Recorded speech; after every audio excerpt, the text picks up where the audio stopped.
Hey there guys and girls. Right, I'm going to do a little demonstration video here of how you adjust the tick-over speed on the Bosch ignition system. Now, if you've got the ECU with the number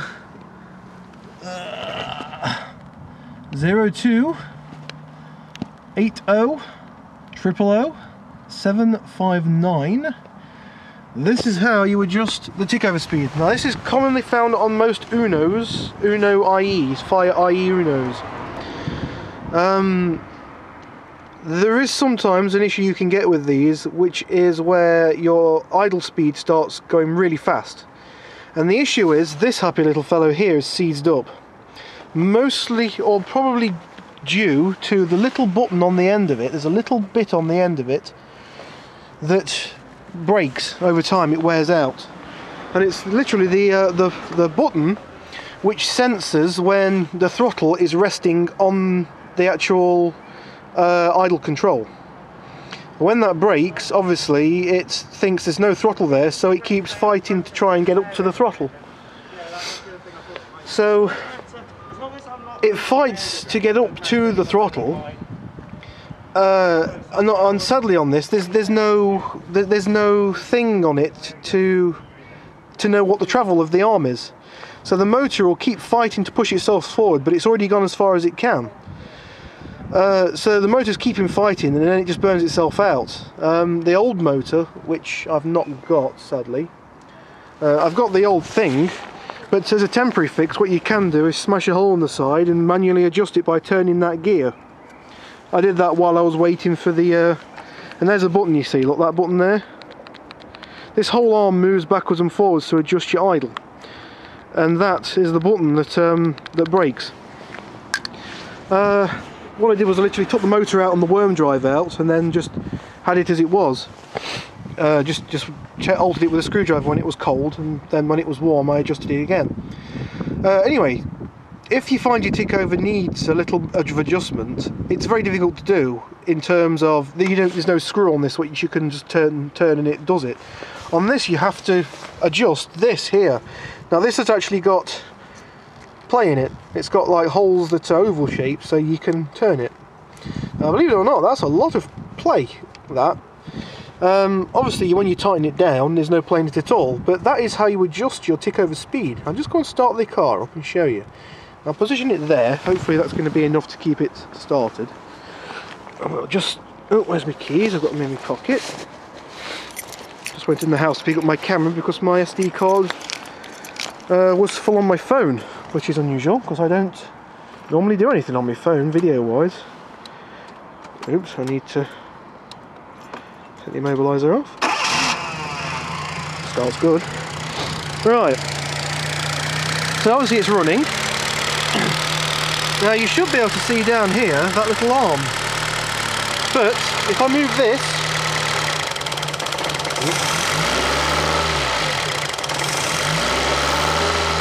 you can see that revs it up. Now if you watch this part down here as I turn it,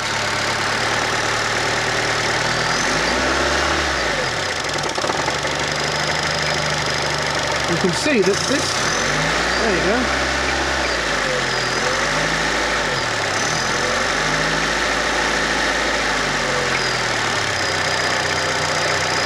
Right, so as you can see, it now actually controls the throttle. It's not a very good way of doing it, I would have thought. I know on the more modern Puntos and whatever engine, they actually have a little thing that goes in, and it all does it through a separate intake, your idle air control. This, however, does it by just adjusting the throttle. But like I say, now I can get it to tick over quite slowly. You know, and I do like this engine to tick over slow, because obviously the slower it goes, the more fuel saving it is. And this whole system was put on this engine to save fuel. But as you can hear, it ticks over quite nice. The engine's not that warm. It's not. I bet it's not even off the end stop yet. Let's have a look. But it should be enough to be off closed loop by now. It's just coming off the end stop. And I've got my fan belt to put on. Just sat in there because the fan belt on this thing is proper bad. It was one I put on it just to tie me over, and it's been tying me over for the past 3 years. But and it's not failed yet. Well, I've got one to stick on there. I just need a 16mm spanner to do it. Which, if I wasn't lazy, I could go and get one there. I've also got the clutch cable to replace on this too, because that started to feel a little bit gritty. So I thought I may as well change it now, rather than have all the hassle of it snapping on me when, you know, it's inconvenient, i.e. out on the road. But that's fixed it anyway. All I needed to do was get another one of those things.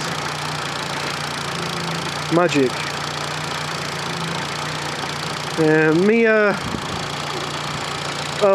Throttle position sensor looks a little bit ropey as well. It looks like it's on its way out, so I'm going to order one of those as well and keep it in the car with the corresponding Allen key, or whatever it's called, Torx drive bit.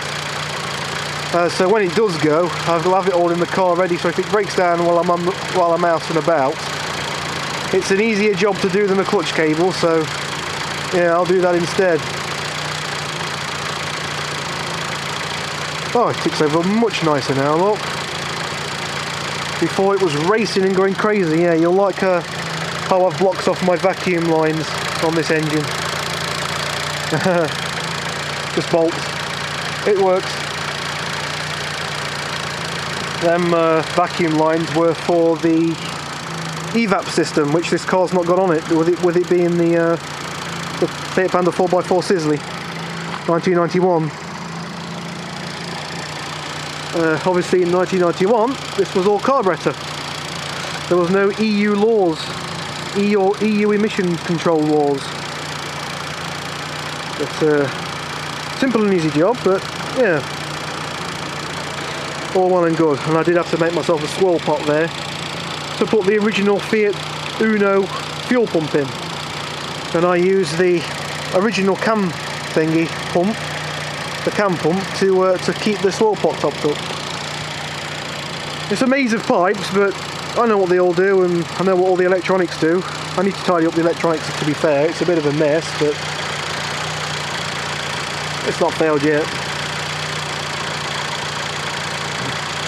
Anyway, guys and girls, 7 odd minutes of video, 8 minutes of video pretty much. So I'm going to leave it there. I hope this has been helpful to you all, and yeah, I'll catch you on the next one. Peace out, guys and girls.